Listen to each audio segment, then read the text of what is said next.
I'll show you how you can put a reminder widget like this on your screen. To make that, you can just use two of your fingers to right click on the desktop and click on edit widgets. Then you can scroll down until you see reminder. Then you can click on the reminder, and then you can see that there are three options right here. So the first options are like this, the second one are like this, and the third one are like this. So the third one provide more views, and the second one, I think the most worth it one are the second one, and the three just consume a lot of too much space right here. And if you don't, but basically if you don't use a lot of widgets, you can delete this and put this on this. So Apple is really smart. They design the widgets to be on the same width, the same width.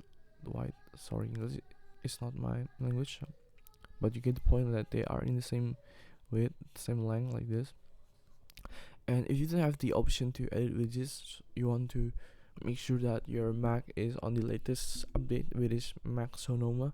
And how to update it, you can go to system and click on the software update, and you can click on update now, so it will update to the latest Mac OS, the latest operating system that Apple has provided for you guys. So well, thank you for watching, see you on the next video.